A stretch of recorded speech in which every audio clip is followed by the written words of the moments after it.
Hey guys, this is Allison from Alley Cat Creations. How are you? I'm cold, as we can see. It's actually not bad outside for impending dooming storm. Please hit that like, share, and subscribe if you have yet to do so already. And please, if you get a connected dot, an epiphany, a mind-blown moment, new books to read, new authors to explore, all the information to help me out is at the bottom that keeps this channel going. Check out my website, Allylatcreations211.com for pyramids. Sorry, it's shiny. This is a small one. This is a baby, tiny itty bitty guy. And I'm also ring holders, keychains. Some of them are just plain colored. Some of them have gems. I also make these into necklaces. I have one on now. And then these beautiful creations right here. This is a purple one. This is for Valentine's Day, and you could put a picture here. Or you can use a cricket.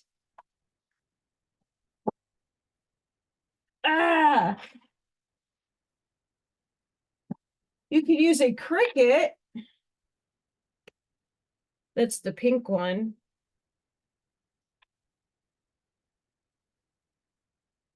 And this is like really thick and shiny.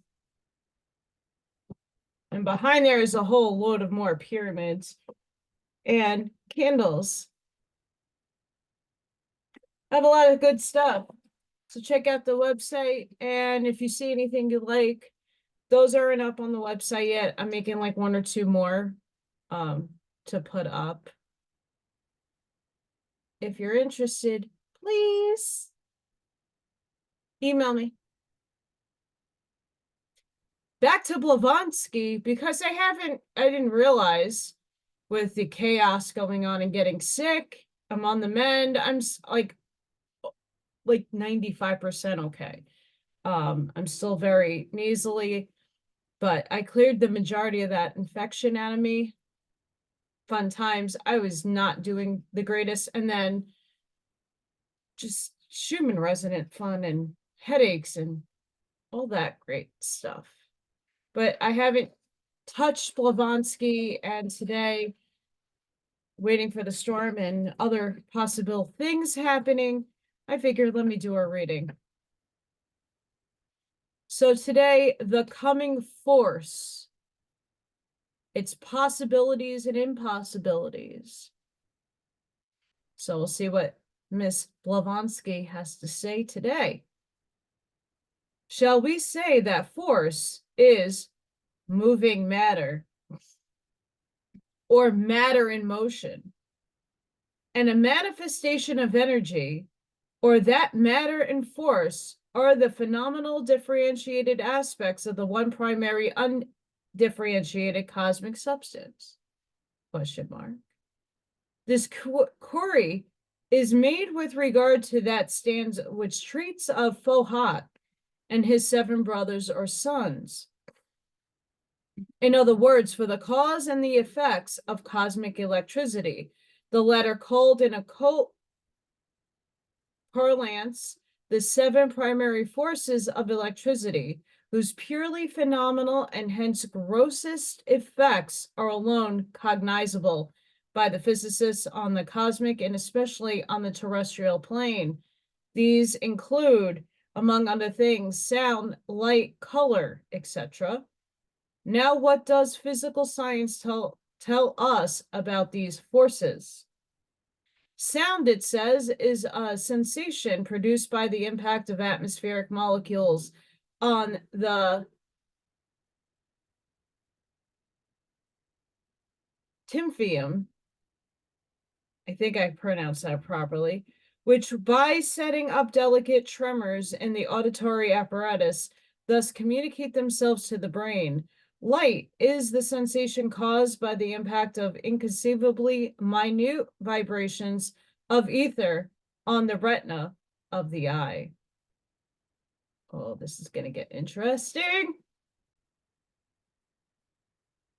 So too we say, but this is simply the effect produced in our atmosphere and its immediate surroundings, all in fact which falls within the range of our terrestrial consciousness. Jupiter, sorry guys, I can't see. Plavenus, sent by his symbol in drops of rain, of water composed, as it is believed, of two elements which chemistry disassociates and recombines. The compound molecules are in its power, but their atoms still elude its grasp. Occultism sees in all these forces and manifestations a ladder, the lower rungs of which belong to exoteric physics, and the higher are traced to a living, intelligent, invisible power, which is, as a rule, the unconcerned and exceptionally the conscious cause of the sense-born phenomenon designated as this or another natural law. We say maintain that sound, for one thing, is a tremendous occult power, that it is a stupendous force of which the electricity generated by 1,000,000 of Niagaras could never counteract the smallest potentiality when directed with occult knowledge. Sound may be produced of such a nature that the pyramid of Cheapos would be raised in the air, or that a dying man, nigh one at his last breath, would be revived and filled with new energy and vigor. For sound generates, or rather attracts together, the elements that produce an ozone, the fabrication of which is beyond chemistry, but within the limits of alchemy. It may even resurrect a man or an animal whose astral vital body has not been irreparably separated from the physical body by the severance of the magnetic or odic cord, as one saved thrice from death by that power. The writer ought to be credited with knowing personally something about it. And if all this appears too unscientific to be even noticed, let science explain to what mechanical and physical laws known to it is due the recently produced phenomenon of the so-called Keeley motor. What is it that acts as the formidable generator of invisible but tremendous force of that power, which is not only capable of driving an engine of 25 horsepower, but has even been employed to lift the machinery bodily? Yet this is done simply by drawing a fiddle bow across a tuning fork, as has been repeatedly proven. For the etheric force discovered by the well-known in America and now in Europe, John Worrell Keeley of Philadelphia, is no hallucination, notwithstanding his failure to utilize it, a failure prognosticated and maintained by some occultists from the first. The phenomena exhibited by the discoverer during the last few years has been wonderful, almost miraculous, not in the sense of the supernatural, but of the superhuman. Had Keeley been permitted to succeed, he might have reduced a whole army to atoms in the space of a few seconds, as easily as he reduced a dead ox to the same condition. To the reader is now asked to give a serious attention to the newly discovered potency, which the discoverer has named interetheric force and forces. In the humble opinion of the occultists, as of his immediate friends, Mr. Keeley of Philadelphia was, and still is, at the threshold of some of the greatest secrets of the universe, at that chiefly on which is built the whole mystery of physical forces and the esoteric significance of the mundane egg, symbolism. Occult philosophy viewing the manifested and the unmanifested cosmos as the unity symbolizes the ideal conception of the former by that golden egg. with two poles in it. I talk about this all the time. It is the positive pole that acts in the manifested world of matter, while the negative is lost in the unknowable absoluteness of Sat, Venus. Whether this agrees with the philosophy of Mr. Keeley, we cannot tell, nor does it really much matter. Nevertheless, his ideas about the ethereal material construction of the universe look strangely like our own, being in this respect nearly identical. This is what we find him saying in an able pamphlet compiled by Mrs. Bloomfield Moore, an American lady of wealth and position, whose incessant efforts in the pursuit of truth can never be too highly appreciated. Quote, Mr. Keeley, in explanation of the working of his engine, says, in the conception of any machine heretofore constructed, the medium for inducing a neutral center has never been found. If it had, the difficulties of perpetual motion seekers would have ended, and this problem would have become an established and operating fact. It would only require an introductory impulse of a few pounds on such a device to cause it to run for centuries.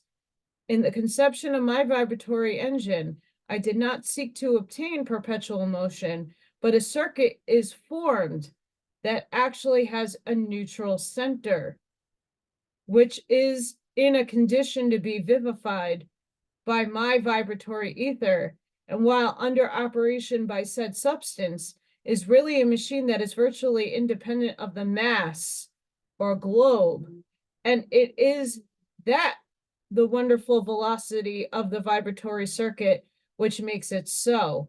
Still, with all its perfection, it requires to be fed with the vibratory ether to make it an independent motor. Divine neutrality, anybody? All structures require a foundation and strength according to the weight of the mass they have to carry. But the foundation of the universe rests on a vacuous point far more minute than a molecule. In fact, to express this truth properly, on an interetheric point, which requires an infinite mind to understand it. To look down into the depths of an etheric center is precisely the same as it would be searched into the broad space of heaven's ether to find the end, which, with this difference, that is the positive field, while the other is a negative field. Very interesting there. This, as easily seen, is precisely the Eastern doctrine. His interetheric point is the Laya point of the occultist, which, however, does not require an infinite mind to understand it, but only a specific intuition. Sorry, guys. An ability to trace its hiding place in this world of matter. Of course, the Laya center cannot be produced, but an interetheric vacuum can, as proved in the production of Bell sounds in space.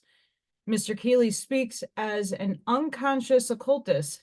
Nevertheless, when he remarks in his theory of planetary suspension,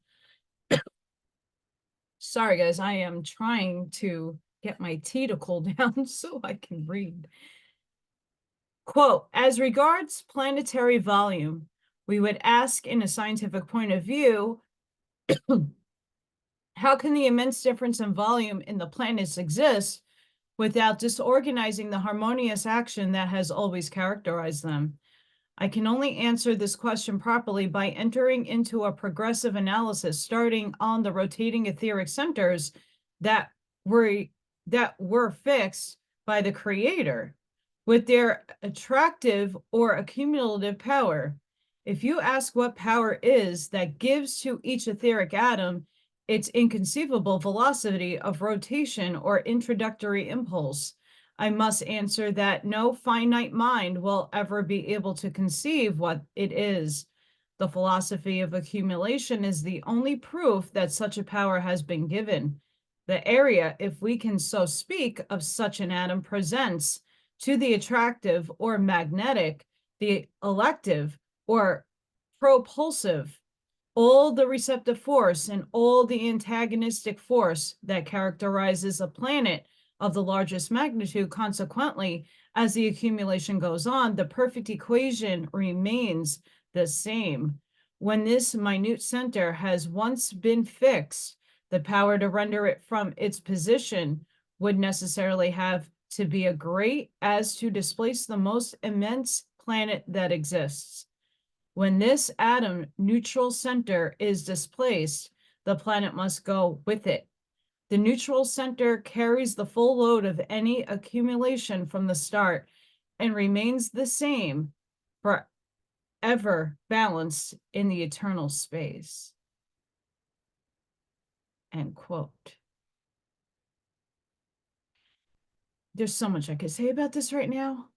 Mr. Keeley illustrates his idea of a neutral center in this way. Quote, we will imagine that after an accumulation of a planet of any diameter, say 20,000 miles, more or less, for the size has nothing to do with the problem, there should be a displacement of all the material, with the exception of a crust 5,000 miles thick, leaving an intervening void between this crust and a center of the size of an ordinary billiard ball. It would then require a force as great to move this small center mass as it would to move the shelf of 5,000 miles thickness. Moreover, the small center mass would carry the load of this crust forever, keeping it equidistant, and there would be no opposing power, however great, that could bring them together. The imagination staggers in contemplating the immense load which bears upon this point of center, where weight ceases. This is what we understand by a neutral center, and what occultists understand by a Laya center. The above is pronounced unscientific by many, but so is everything that is not stationed and kept on strictly orthodox lines by physical science. Unless the explanation given by the inventor himself is accepted, and his explanation being as observation quite orthodox from the spiritual and occult standpoints, if not from that of the materialistic speculative, called exact science, are therefore ours in this particular what can science answer to facts already seen, which is no longer possible for any to deny. Occult philosophy divulges few of its most important vital mysteries. It drops them like precious pearls, one by one, far and wide apart, and only when forced to do so by the evolutionary tidal wave that carries on humanity slowly, silently, but steadily toward the dawn of the sixth race, mankind. For once out of the safe custody of their legitimate heirs and keepers, those mysteries cease to be occult. They fall into the public domain and have to run the risk of becoming in the hands of the selfish, of the Cains of this human race, curses more often than blessings. Nevertheless, whenever such individuals as a discoverer of etheric force, John Worrell Keeley, men with peculiar psychic and mental capacities, are born, they are generally and more frequently helped than allowed to go unassisted, groping on their way through, if left to their own resources, falling very soon victims to the martyrdom and unscrupulous spectators. Only they are helped on the condition that they should not become, whether consciously or unconsciously, an additional peril to their age, a danger to the poor, now offered in daily holocaust by the less wealthy to the very wealthy. This necessitates a short digress and an explanation. Some 12 years back, during the Philadelphia Centennial Exhibition, the writer, in answering the earnest queries of a theosophist, one of the earliest admirers of Mr. Keeley, repeated to him that she had heard in quarters, information from which she could never doubt. It had been stated that the inventor of the self-motor was what is called in the jargon of the Kabbalists a natural-born magician, that he was and would remain unconscious of the full range of his powers and would work out merely those which he had found out and ascertained in his whole nature. Firstly, because attributing them to a wrong source, he could never give them full sway. And secondly, because it was beyond his power to pass to others that which was a capacity inherent in his special nature. Hence, the whole secret would not be made over permanently to anyone for practical purposes or uses. Individuals born with such a capacity are not very rare. That they are not heard of more frequently is due to the fact that they live and die in almost every case in utter ignorance or being possessed of abnormal powers at all. Mr. Keeley possesses powers which are called abnormal just because they happen in our day to be little known, as blood circulation was before Harvey's time. Blood existed, and it behaved as it does at present in the first man born from woman, and so does that principle in man which can control and guide etheric vibratory force. At any rate, it exists in all those mortals whose inner selves are primordially connected by reason of their direct descent with the group of Dihan Kohans, who are called the firstborn of ether, ascended masters. Mankind, psychically considered, is divided into various groups, each of which is connected with one of the Dianic groups that first formed psychic man. Mr. Keeley being greatly favored in this respect, and moreover, besides his psychic temperament, being intellectually a genius in mechanics, may thus achieve most wonderful results. He has achieved some already more than any mortal man, not indicated into the final mysteries, has achieved in this age up to the present day. What he has done is certainly quite sufficient to demolish with the hammer of science the idols of science, the idols of matter, with the feet of clay, as his friends justly predicted and say of him.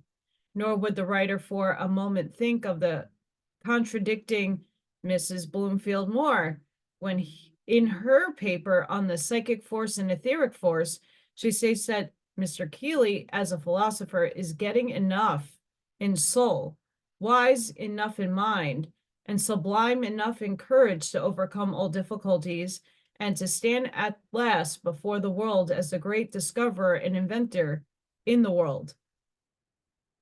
And again, she writes, should Keeley do no more than lead scientists from the dreary realms where they are grouping into the open fields of elemental force, where gravity and cohesion are disturbed in their haunts and diverted to use, where from unity of origin emanates infinite energy in diversified forms, he will achieve immortal fame.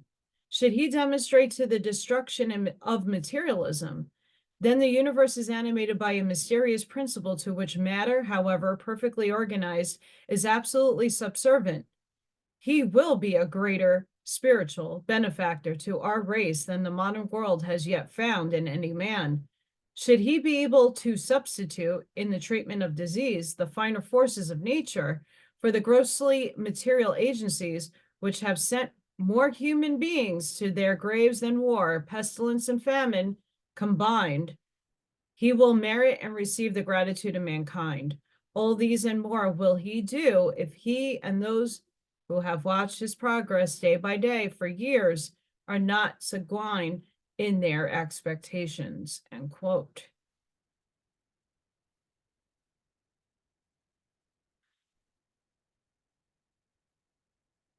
Sorry, guys, there's like a section here. It's like a little bizarre. Writings in the TPS, Theosophical Publication Society series, number 9.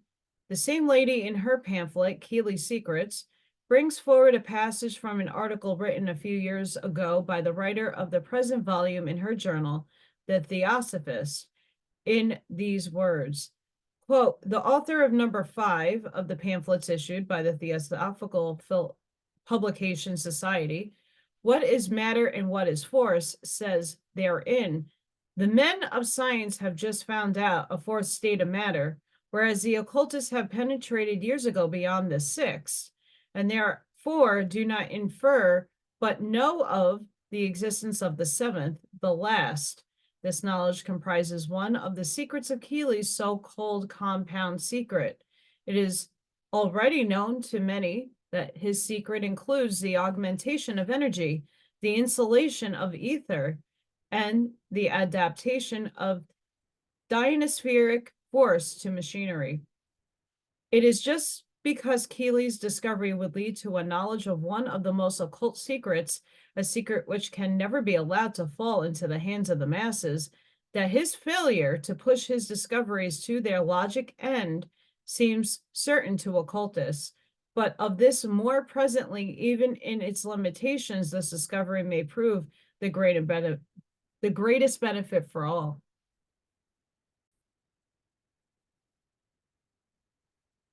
Quote, step by step with a patient perseverance which someday the world will honor, this man of genius has made his researches, overcoming the colossal difficulties which again and again raise up in his path what seem to be, to all but himself, insurmountable barriers of further progress, but never has the world's index finger so pointed to an hour when all its making ready for the advent of the new form of force that mankind is waiting for. Nature, always reluctant to yield her secrets, is listening to the demands made upon her by her master, necessity. The calm minds of the world cannot long afford the increasing drain made upon them. Steam has already reached its utmost limits of power and does not fulfill the requirements of the age. It knows that its days are numbered. Electricity holds back with bated breath, dependent upon the approach of her sister colleague. Airships are riding at anchor, as it were waiting for the force which it is to seem aerial navigation something more than a dream. As easily as men communicate with their offices from their homes by means of telephone, so will the inhabitants of separate continents talk across the ocean. Imagination is placed when seeking to foresee the grand results of the marvelous discovery. When once it is applied to the art of mechanics and taken the throne which it will force steam to abdicate, dynastic force will rule the world with a power so mighty in the interest of civilization that no finite mind can conjecture the results. Lawrence Offalant, in his preface to Scientific Religion, says a new moral future is dawning upon the human race, one certainty of which it stands much in need. In no way could this new moral future be so universally commenced as by utilizing a dynamospheric force in beneficial purposes in life. Sorry, this is bothering me. The occultists are ready to admit, I hate this fucking thing. There we go. The occultists are ready to admit all this with the eloquent writer. Molecular vibration is undeniably Keenly's legitimate field of research, and the discoveries made by him will prove wonderful, yet only in his hands and through himself. The world is so far will get, but that with which it can be safely entrusted. The truth of this assertion has perhaps not yet quite dawned upon the discoverer himself, since he writes that he is absolutely certain that he will accomplish all that he has promised and will then give it out to the world. But it must dawn upon him, and at no very far distant date. And what he says in reference to his work is a good proof of it. Quote, In considering the operation of my engine, the visitor, in order to have even the approximate conception of modus operandi, must discard all thought of engines that are operated upon the principle of pressure and exhaustion by the expansion of steam or other analogous gas, which impinges upon an abutment such as the piston of a steam engine. My engine has neither piston nor eccentrics, nor is there one grain of pressure exerted in the engine, whatever may be the size of capacity of it. My system in every part in detail, both in developing of my power and in every branch of its utilization, is based and founded on sympathetic vibration. In no other way would it be possible to awaken or develop my force, and equally impossible would it be to operate my engine upon any other principle. This, however, is the true system, and henceforth, all my operations will be conducted in this manner. That is to say, my power will be generated, my engines run, my cannon operated through a wire. It has been only after years of incessant labor and making of almost innumerable experiments involving not only the construction of a great many most peculiar mechanical structures and the closest investigation and study of the phenomenal properties of the substance ether per se produce, that I have been able to dispense with complicated mechanism and to obtain, as I claim, mastery over the subtle and strange force which I am dealing. End quote. The passage underlined by us are those which bear directly on the occult side of the application of the vibratory force, or what Mr. Keeley calls sympathetic vibration. The wire is already a step below or downward from the pure etheric plane into the terrestrial. The discoverer has produced marvels. The word miracle is not too strong when acting through the inter-etheric force alone. The fifth and sixth principles of Akasha. From a generator 6 feet long, he has come down to one, no longer than an old-fashioned silver watch. And this by itself is a miracle of mechanical but not spiritual genius, but as well expressed by his patroness and defender, Miss Bloomfield Moore, the two forms of force which he has been experimenting with and the phenomena attending them are the very antithesis of each other. One was generated and acted upon by and through himself. No one should have repeated the thing done by himself, could have produced the same results. It was Keeley's ether that acted truly, while Smith's or Brown's ether would have remained forever barren of results. For Keeley's difficulty has hereto been to produce a machine which would develop and regulate the force without the intervention of any willpower or personal influence, whether conscious or unconscious of the operator. And this he has failed so far as others were concerned, for no one but himself could operate on his machines. Occultly, this was a far more advanced achievement than the success which he anticipates from his wire, but the results obtained from the fifth and sixth planes of the etheric or astral force will never be permitted to serve for purposes of commerce, and traffic. That Keeley's organism is directly connected with the production of the marvelous results is proven by the following statement, emanating from one who knows the great discoverer intimately. At one time, the shareholders of the Keeley Motor Company put a man in his workshop for the express purpose of discovering his secret. After 6 months of close watch, he said to J.W. Keeley one day, "I know how it is done now." They had been setting up a machine together, and Keeley was manipulating the stop clock, which turned the force on and off. "Try it, then," was the answer. The man turned and nothing came. Let me see you do it again, the man said to Keely. The latter compiled and machinery operated at once.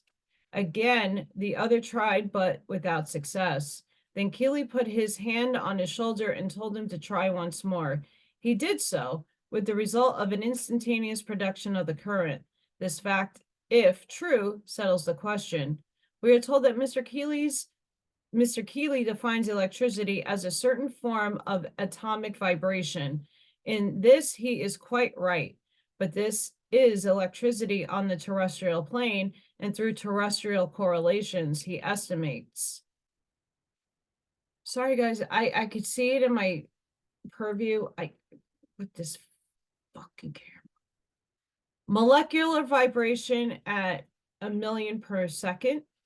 Intermolecular 300 million per second. Atomic 900 million per second. Interatomic 2,700,000,000 per second. Etheric 800 billion per second. Sorry, guys, I don't read numbers properly because everything starts doing this to my eyes. Interetheric 24 billion, and there's some numbers in there. Just don't mind me. This proves our point. There are no vibrations that could be counted or even estimated at the approximate rate beyond the realm of the fourth son of Fohat, using an occult phraseology or the motion which corresponds to the formation of Mr. Crookes' radiant matter, or lightly called some years ago the fourth state of matter on this our plane.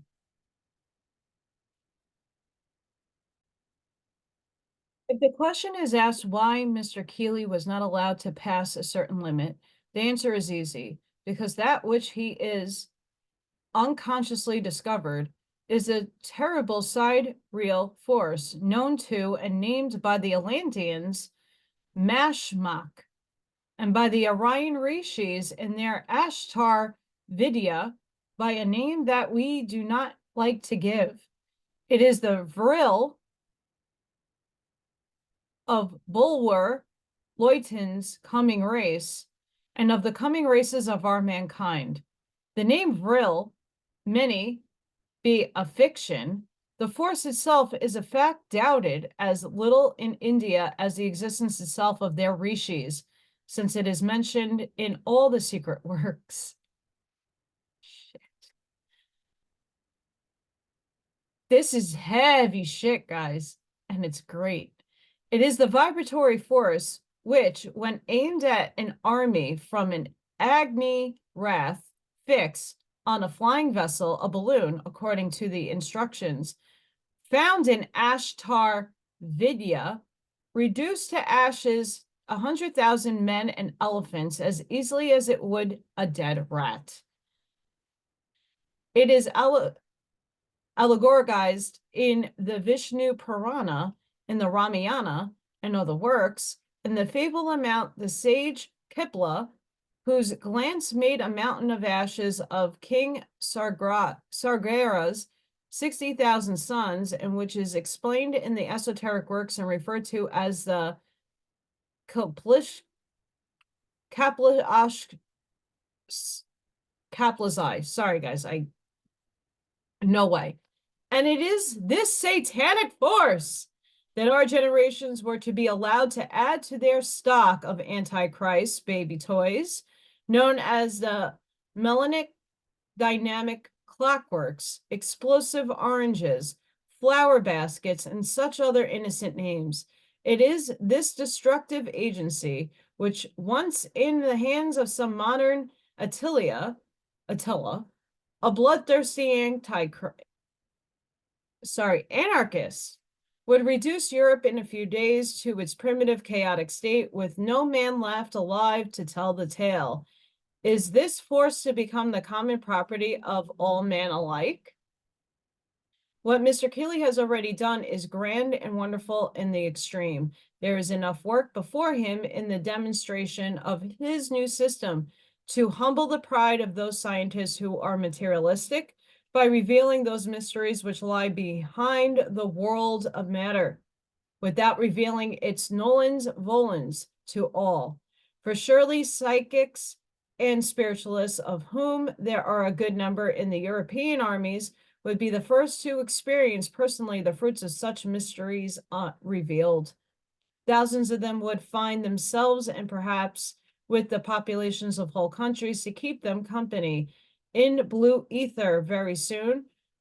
Were such a force to be even entirely discovered, let alone made publicly known, the discovery in its completeness is by several thousand, or shall we say 100,000 years too premature. It would be at its appointed place in time only when the great warring flood of starvation, misery, and unpaid labor ebbs back again, as it will happen happily. As it will when happily at last the just demands of the many are attended to. When the proletariat exists, but in name, and the pitiful cry for bread that rings throughout the world unheeded has died away, this may be hastened by the spread of learning and by new openings of work and immigration, with better prospects than exist now, and on some new continent that may appear. Then only will Mr. Keeley's motor and force, as originally contemplated by himself and friends, be demanded, because it will be more needed by the poor than by the wealthy. Hi guys, Tesla. Meanwhile, the force discovered by him will work through wires, and this, if he succeeds, will be quite sufficient in the present generation to make of him the greatest discoverer of this age. What Mr. Keeley says of sound and color is also correct from the occultist standpoint. Hear him talk as though he were the nursling of the God revealers, and he has gazed all his life into the depths of the father-mother ether. In comparing the tenuity of the atmosphere with that of the etheric flows obtained by him from his invention for breaking up the molecules of air by vibration, Keeley says that it is a plantina to hydrogen gas. Molecular separation of air brings us to the first subdivision only, intermolecular to the second, atomic to the third, interatomic to the fourth, etheric to the fifth, and interetheric to the sixth subdivision, or positive association with the luminiferous ether. In my introductory argument, I have contended that this is the vibratory envelope of all atoms.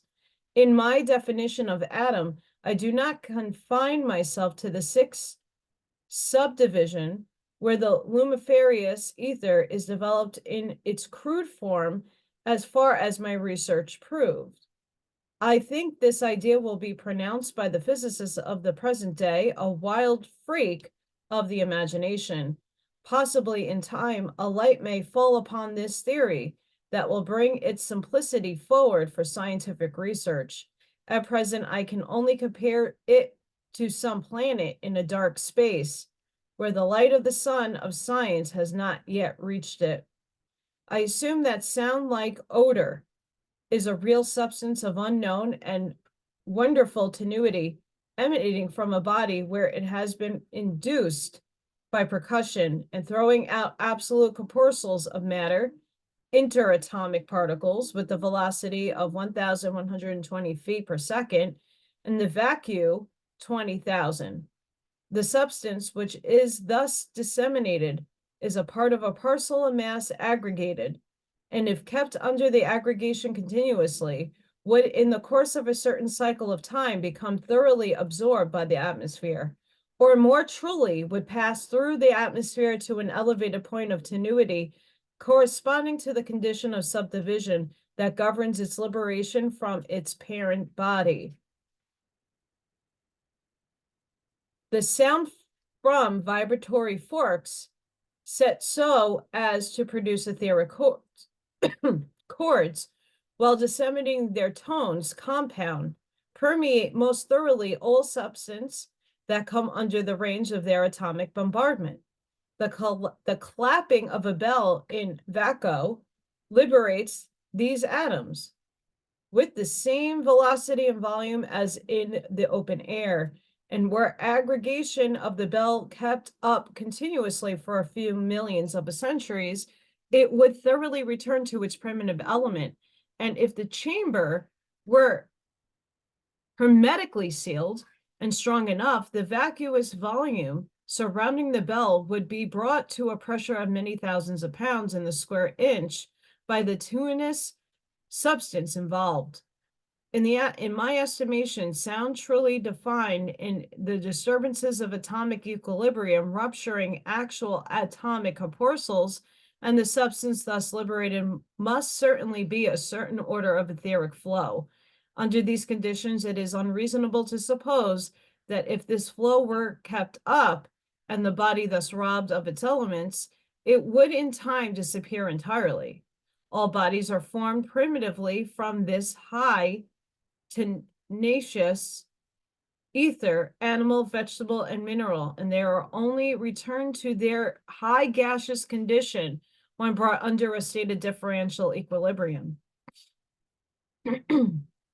As regards odor, we can only get some definite idea of its extreme and wondrous tenuity by taking into consideration that a large area of atmosphere can be impregnated for a long series of years from a single grain of musk, which, if weighed after that long interval, will be found to be not appreciably diminished.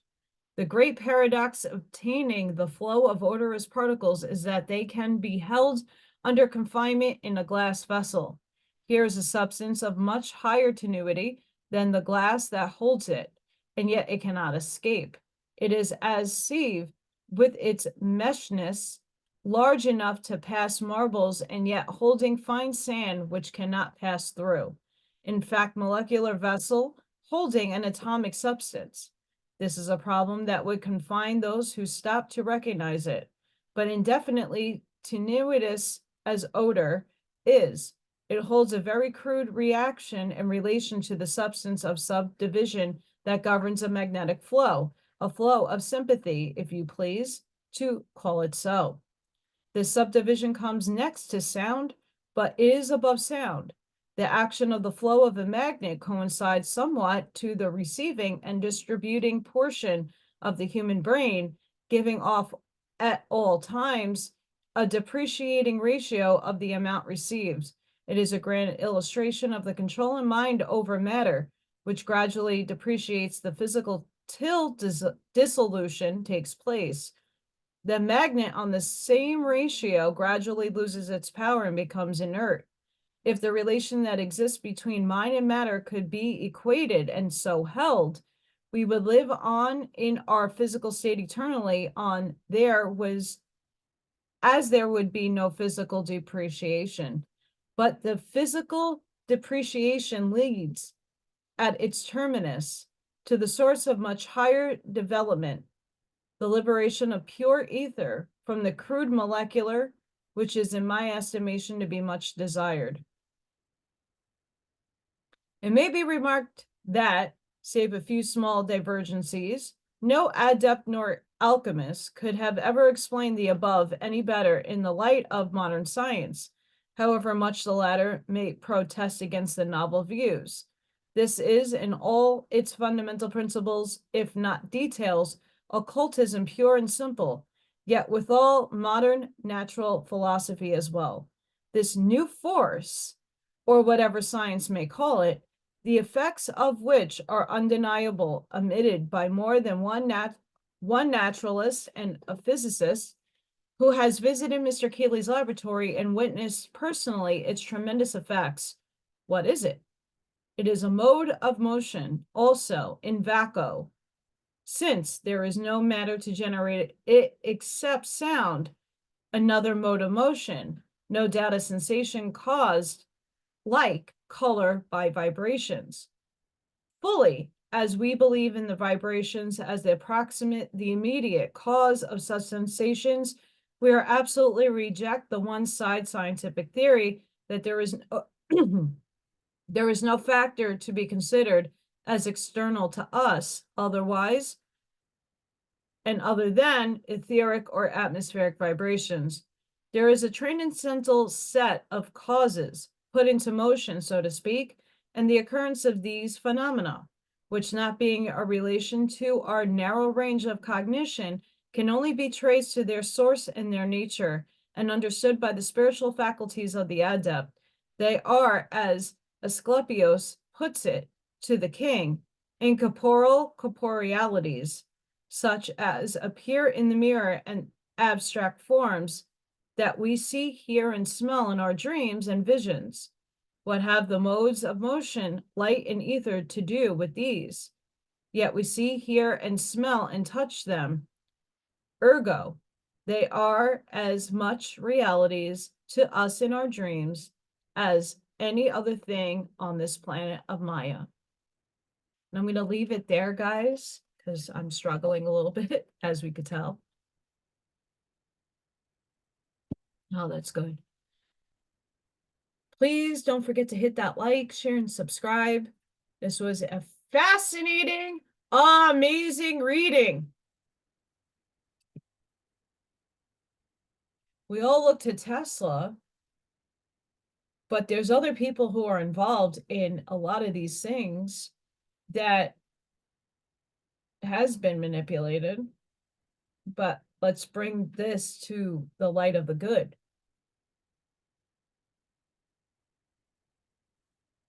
Don't forget to check out my website. These are not expensive at all.